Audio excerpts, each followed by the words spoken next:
돈 없는 노후는 비참하다는 말이 너무나 가슴에 와닿는 분들이 많을 겁니다. 사실 나이 들면 제일 두려운 게 돈 없으면 어떻게 살지? 하는 걱정 아닐까요? 젊을 땐 몸으로라도 벌 수 있었는데 나이 들어서 몸이 아프면 벌 수단이 사라지니까요.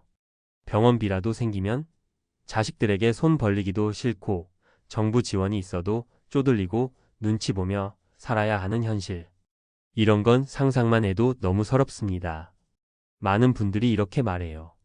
나도 나이 들면 자식에게 민폐 안 끼치고 싶어. 그런데 그게 마음만으로 되나요? 준비가 안 돼 있으면 결국 민폐가 됩니다. 그래서 오늘은 조금 무거운 이야기이지만 너무 중요한 이야기, 바로 돈 없는 노후가 얼마나 비참할 수 있는지, 또 그걸 막으려면 현실적으로 뭘 어떻게 준비해야 할지를 아주 솔직하게 풀어보고 싶습니다.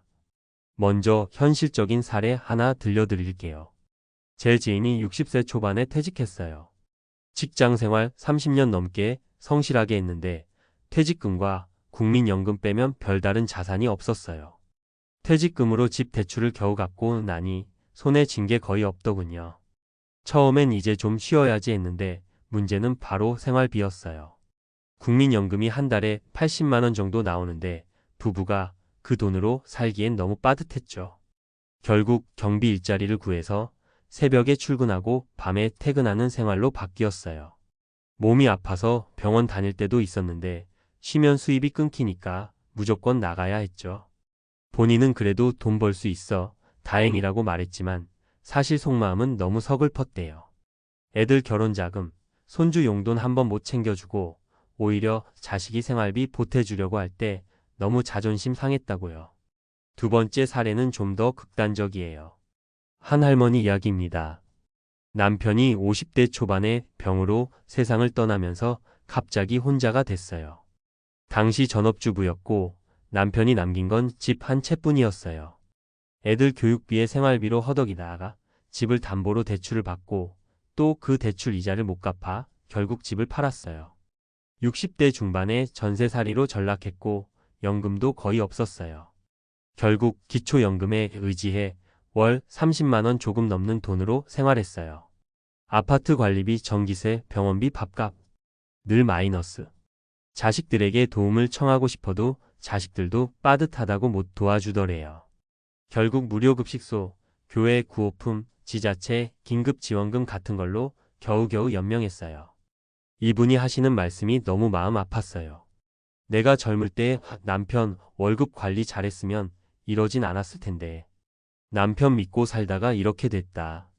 마지막 사례는 조금 다행스러운 쪽이에요. 제 친구 부모님 얘긴데요. 두 분이 젊을 때부터 정말 알뜰살뜰 사셨어요. 남편은 공무원, 아내는 학원 강사로 소득이 아주 많지는 않았지만 꾸준히 국민연금, 개인연금 넣고 생활비를 줄여서 적금 붓고 작은 임대주택 하나 마련했어요. 60 넘어서 퇴직한 후엔 국민연금 부부 합산 200만 원 정도, 개인연금 50만 원, 임대소득 30만 원 정도가 나오더라고요. 총 280만 원 정도로 큰 돈은 아니지만 월세 부담 없는 자기 집에서 아프지 않을 정도로 생활해요. 여행도 소박하게 국내로 다니시고 손주 용돈도 조금씩 주시고 건강검진도 꼬박꼬박 받고요. 본인들은 큰 부자는 아니지만 자식 눈치 안 보고 사는 게 최고 행복이라고 하시더라고요. 이 집 보면서 정말 차이가 뭘까 생각해 봤어요. 결국 준비의 차이였어요. 전문가들이 입을 모아 말합니다. 노후의 가장 큰 리스크는 소득 상실과 수명 연장이에요. 즉, 돈 벌 능력은 사라지는데 살아야 할 시간은 너무 길어진다는 거죠.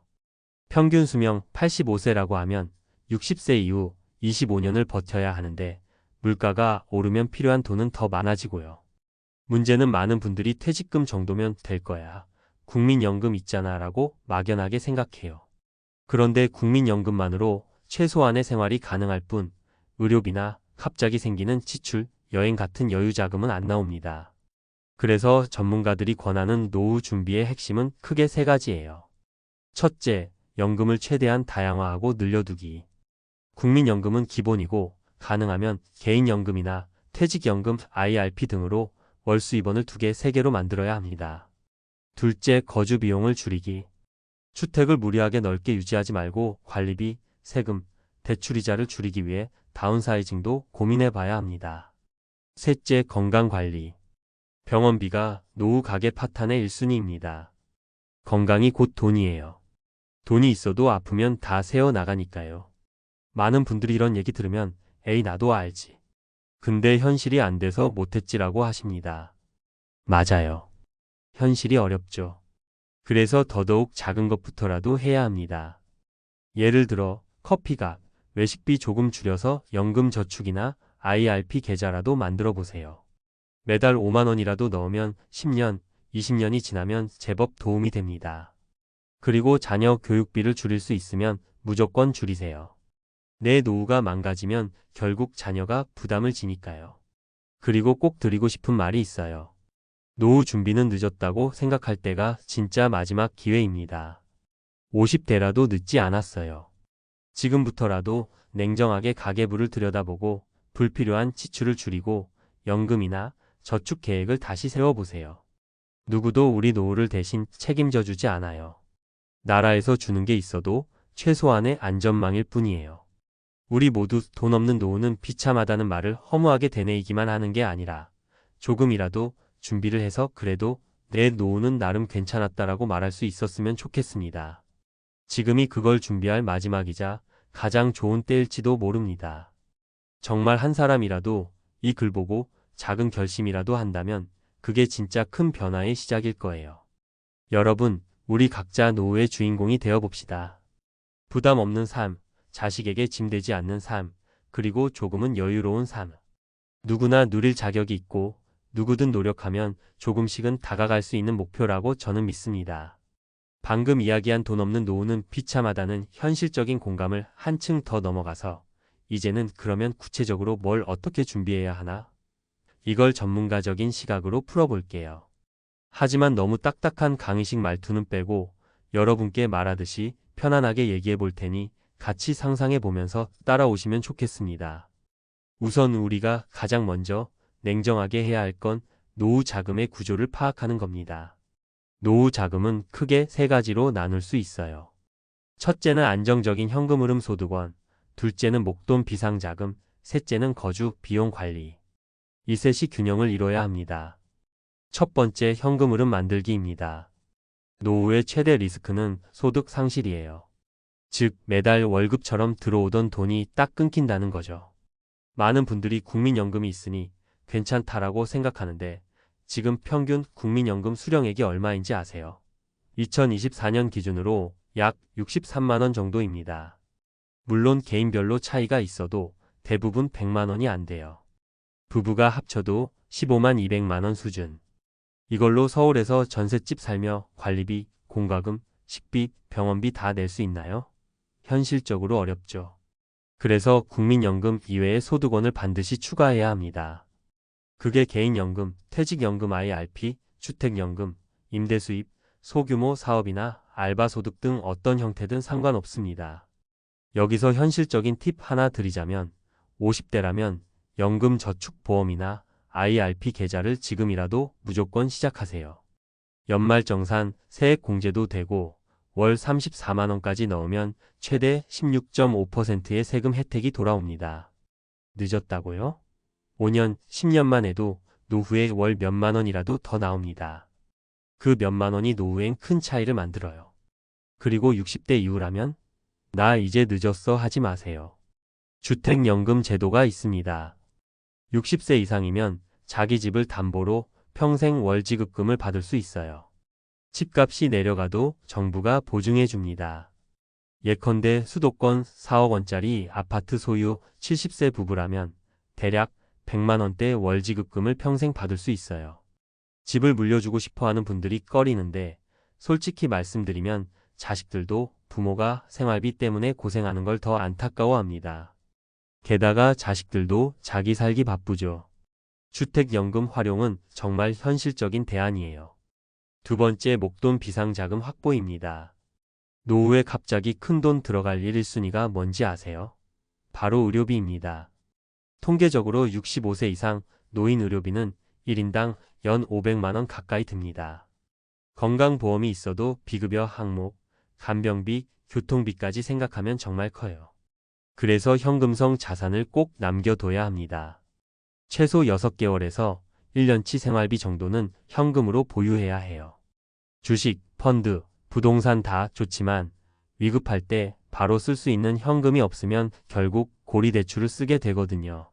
그것만큼 위험한 게 없어요. 현실적인 팁 하나 더. 정년 전 혹은 소득이 있을 때 실손보험을 갱신하고 유지하세요. 나이 들면 보험 가입이 어려워지고 보험료도 폭등해요. 젊을 때부터 유지해 두면 병원비 부담을 많이 줄일 수 있습니다. 단, 불필요한 CI 보험이나 저축성 보험은 해약 수수료나 불리한 조건이 많은 경우도 있으니 전문가 상담을 받아서 점검하는 게 좋아요. 세 번째, 거주 비용 관리입니다. 이 부분을 정말 많이 간과하세요. 노후 파산의 주범이 뭔지 아세요? 과도한 주거비입니다. 퇴직 후에도 대출이자 갚으려고 허덕이거나 큰 집 유지하느라 관리비 세금 폭탄 맞는 경우 정말 많아요. 이건 감정 문제가 아니라 생존 문제예요. 다운사이징, 임대주택 전환, 지방, 소도시 이주 등 다양한 선택지를 고민해 보셔야 합니다. 예를 들어 서울에서 30평대 아파트 관리비 세금이 월 30만 원 넘는데 수도권 외곽 20평대 아파트는 월 10만 원대면 충분히 관리할 수 있어요. 이런 차이가 노후 생활을 완전히 바꿉니다. 또 하나 현실적인 조언.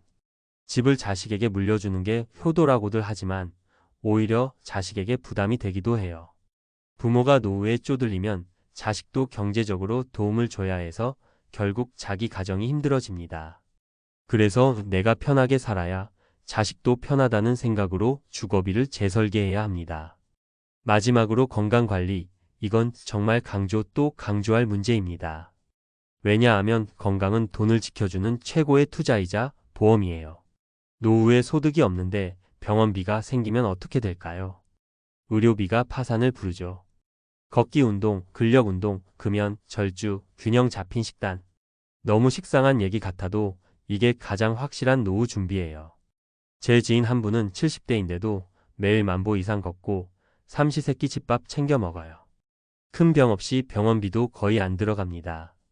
그분 말씀이 연금보다 내 다리가 연금이라는 건데 정말 공감 가더라고요.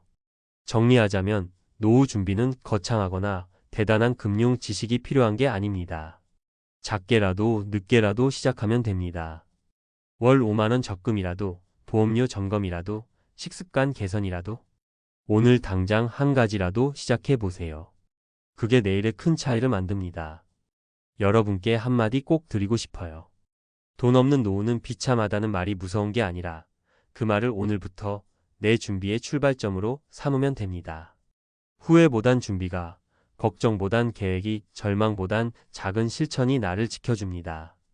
우리 모두 자식 눈치 안 보고 나라에만 의지하지 않고 내 발로 당당하게 서는 노후를 만들어 봅시다. 여러분도 충분히 할 수 있습니다.